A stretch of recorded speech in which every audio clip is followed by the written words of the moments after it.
Have you noticed how long it's been since you added a new phone number?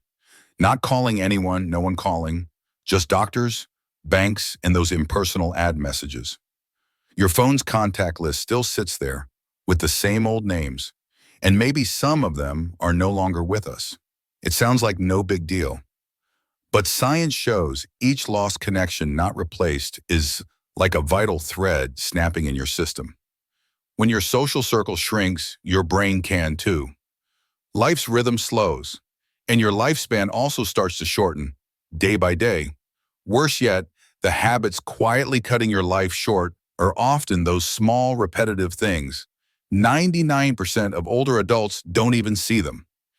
In this video, I'll share 5 seemingly harmless habits that are silently making you age faster every day. They might even mean some people just don't wake up one ordinary morning. The good news: once you see it, you can turn things around. Just one small change today could be why you're still here 3 years from now. If you've ever left a glass of water by your bed unfinished, or still have that default phone ringtone from 10 years back, stick with me here. Maybe the smallest thing you notice today is the reason someone still needs you around tomorrow. Let's dive in. The first sign your social circle is slowly shrinking is when your phone's contact list hasn't changed in years. Your phone's contact list, if you haven't added a new name in 3 years, well, your support network is likely shrinking daily, and you might not even know it. Here's something many folks don't realize. Our phones aren't just for staying in touch. They accurately mirror our social lives, whether they're growing or quietly shrinking. And if your contact list has been the same for years with just a few close family members, that says more than you might think. Later in life, it's common to pull back from relationships, but it happens so quietly. No big announcement, no warning. It creeps in through little habits, thinking twice before calling, saying no to invites, or just not adding new numbers to your phone. That last number you added, is that person still around? Or have you, without realizing, started closing yourself off from the world? Science is clear. Social isolation in older adults doesn't just lead to depression. It's directly linked to a decline in thinking skills, even raising the risk of dying sooner. A Harvard study over 75 years found that human connection, not money or success, has the biggest impact on happiness and how long we live. Picture 2 men, same age, Bill and Jerry, both 78. Bill calls at least one friend weekly, plays badminton with a small group at the park, and recently saved the number of a new acquaintance from the clinic. And Jerry, he mostly stays home, calls his daughter sometimes, and his contacts haven't changed since 2019. After just a few years, Bill looks healthy, sharp, and enjoys his mornings. Jerry, though, is withdrawn, forgetful, and often feels down for no clear reason. Not adding new numbers isn't just being lazy. It's a sign of pulling away socially when we unconsciously draw inwards, snipping those connections. And that exact thing makes us more vulnerable to long stretches of quiet loneliness, one of the strongest factors in dulling our minds and overall health. But here's the upside. You don't need to be a social butterfly or go out constantly. One simple act, like calling an old friend or saving the number of someone you met at church last week, can spark a whole new wave of connection. So tonight, maybe try calling an old friend you once valued. No need for a long chat, just to let them know you're still here. And you'll be reminded, too, that you still have a lifeline to the world. Just like we keep a few names in our contacts out of old habit, many other daily actions, seemingly harmless, are actually quiet reflections of our lives slowing down. One of them is always keeping a chair handy in the kitchen, just to sit and rest in case. That handy chair in the kitchen, seemingly convenient, can actually be a problem. Ever notice it? How we start setting up a place to sit even before we're tired. Not because we need it, but because what if I can't stand for long? First, it's a temporary chair, then it just stays part of the furniture. But what few realize is this habit can unconsciously set you on a path of decline day by day. After 65, your reflexes, the ability to react fast, keep your balance, and move smoothly, start to fade a bit. And when your body isn't challenged anymore, not having to stand long, turn, tiptoe, or reach. It figures, I don't need to do that anymore. Muscles can weaken, nerves slow, joints get stiff and more prone to injury. A University of Sydney study found too much sitting and just-in-case sitting boosts the risk of falls in older adults by up to 40%, especially in familiar spots like the kitchen where we least expect it. Imagine Grace and Helen, two 75-year-old neighbors. Grace still cooks standing, moving between drawers, reaching for things, walking around during tasks. Helen's different. She's had a chair by the stove for 2 years thinking, if I get tired, I'll rest a bit. Rest a bit became sit all the time, and now she does almost everything seated. After just 1 year, Grace still moves with ease, confidently steps onto curbs. Helen is slower, loses her balance easily, and once nearly fell getting up too fast.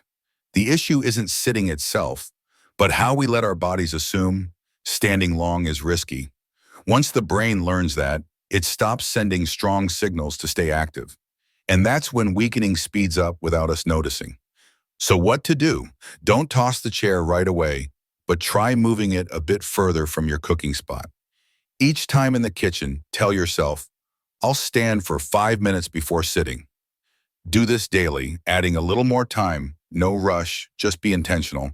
Because if a chair can quietly steal your agility, then a small choice today could be what keeps you on your feet longer, more independent, and more confident in your own home.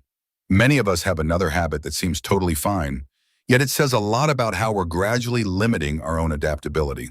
It's the habit of using only one specific drawer in the kitchen, only opening one particular drawer. A quiet sign your world is shrinking. At first, it's probably for convenience. Keep all the usual stuff in one spot, easy to grab. But over time, the habit of only opening that one drawer and ignoring the rest silently points to something more concerning. Your world quietly getting smaller. Past 60, as life gets less busy, people often tend to streamline things to save energy. But often it's not an active choice anymore. It's a sign of giving up. Giving up on exploring. Giving up on change. Giving up on actively engaging with each day. According to a Stanford study on older adult behavior, small shifts in the home environment, like using only a tiny part of the kitchen, are clear signs of less get up and go, often paired with feeling, I can't do much anymore. And this is where a ripple effect on your mind and body can start. Think of Walter and Dennis, both 80. Walter still uses his kitchen like a hub. He moves all around it, opens different cabinets, tries new recipes, rearranges things, sometimes just because. Dennis, though, he only uses that one drawer right of the sink for spoons, small knives, a few familiar tools. Everything else is too much trouble, untouched, unchanged, and there's not much left to spark his interest each day. This very reluctant streamlining causes many to gradually lose agility, have slower reactions, fewer positive feelings, and crucially, find it harder to navigate life. Because when you stop wanting to open another drawer, it often means you're less willing to open your mind to anything new. So what's the fix? Something simple. Today, pick a different drawer, one you haven't opened in ages. Open it, tidy it up, rearrange what's inside. Even if you don't need it right now, that act sends a strong message to your brain. I'm still here and I still want to explore. Because sometimes just reopening a small drawer is enough to rekindle a little spark within you. And just as we get used to opening only one kitchen drawer, there's something else. So familiar we don't even realize how outdated it's become. It's your phone's ringtone that you haven't changed in years. Same old ringtone for 5 years. Your brain might be coasting. It sounds minor, but never changing your ringtone or not even recalling what it is reveals something key about how your brain handles change. More importantly, how we stay flexible or gradually tune out the world. People naturally lean towards the familiar. Especially as we age, stability feels safe. But if everything around us, sounds, sights, routines, stays identical for years, the brain can lose its edge. It gets too comfortable and doesn't respond as well to new things. Neuroscientists at Cambridge University discovered older adults with small, regular changes in their surroundings, like alarm sounds, item placements, colors, tend to keep their memory and quick thinking sharper longer than those whose lives are too fixed. Small shifts, big impact. Imagine Paul and Richard, both over 70. Paul changes his ringtone every few months. Sometimes it's a favorite classical piece, sometimes a song his grandchild shared. Each ring makes him smile. Ah, this one's nice. And Richard, he can't recall the last time he heard his ringtone. His phone's always on silent. The ringtone is still that ancient sound from 2012, and he seems to feel nothing when he rarely hears it. Not changing your phone's sound isn't laziness. It's a sign of less interest in things happening around you, which can easily lead to becoming withdrawn, reacting slowly to change, and raising the risk of early dementia. But you don't need to chase new tech or pop hits. Pick a piece of music you love, even an old favorite, but one you've never used as a ringtone. Change it today, and notice how you feel when your phone rings. Sometimes just a different sound is enough to reawaken emotions that have gone dormant. Because if we still react to the little things, we're still truly living, alert, and connected to this ever-changing life. And next, one last habit that unfolds quietly each night. Familiar, repetitive, and seemingly harmless. It's that glass of water you always keep by your bed, but almost never actually drink. A glass of water by the bed, still full every morning. Who'd think it signals? About it quietly, stepping back from life's demands. At first glance, it's just a small habit. Put water nearby in case I get thirsty. But if for days, weeks, that glass stays untouched, it's not about convenience anymore. It's a worrying sign of ignoring what your body truly needs. After 60, the sensation of thirst often fades. Your body still needs water, still loses it through breathing, sweating, kidneys, but the thirst signal isn't as strong as it used to be. And if you don't actively drink, you can end up being mildly dehydrated all the time, affecting many vital functions. A Mayo Clinic study showed mild dehydration in older adults, even if not obvious, can still cloud concentration, cause slight confusion, and increase risks like kidney issues or urinary tract infections. Sadly, many hospital visits are simply because people aren't drinking enough water daily. Doris and Linda are neighbors, both 76. Doris sips water when she wakes up and makes sure to drink enough all day, even if not thirsty. She feels mentally clear. Her skin looks good, and she rarely feels wiped out in the afternoon. And Linda, she also keeps water by her bed but barely touches it. I'm not thirsty. Lately, she's often dizzy, her memory's fuzzy, her skin's dry, and she doesn't pee much, but she doesn't connect it to not drinking enough water. Not drinking water isn't just forgetfulness. Sometimes the body just doesn't send clear signals anymore. And this indifference to those signals, day after day, is what silently chips away at your overall health. The solution is incredibly simple. Tomorrow morning, before you even get out of bed, take a small sip. Even if you don't feel thirsty, put the glass where you'll see it first thing instead of it just being a bedside decoration. Because if you start noticing and tending to these seemingly small things, you're doing something much bigger. Keeping your body feeling alive and reminding yourself that every single day, you're still actively taking care of yourself. Perhaps after watching this video, you're taking another look around your kitchen. That chair, ready in the corner. That one drawer, always the one you open. A full glass of water by your bed for nights on end. It's okay. Everyone has old habits. They come from convenience, familiarity, and even just being tired.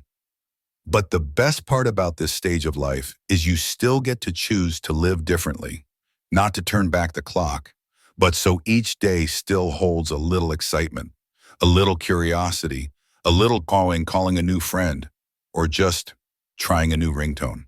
Life isn't asking for grand gestures, just to gently recognize. Some small things are quietly pulling you away from life, and then gently pull yourself back to the world, to the people you love, to this body of yours that still wants to keep going. If what I shared today hit home, feel free to pass this video along to a friend. someone who also used to leave that water glass untouched. And I'd love to hear your thoughts in the comments, because sometimes just one message can make someone feel less alone. Slow down a bit, listen to your body, pay attention to those little habits. That's how we age gracefully and find more peace. Thanks for sticking with me to the very end. And if today you change even just one small thing, well, maybe tomorrow will feel a little brighter.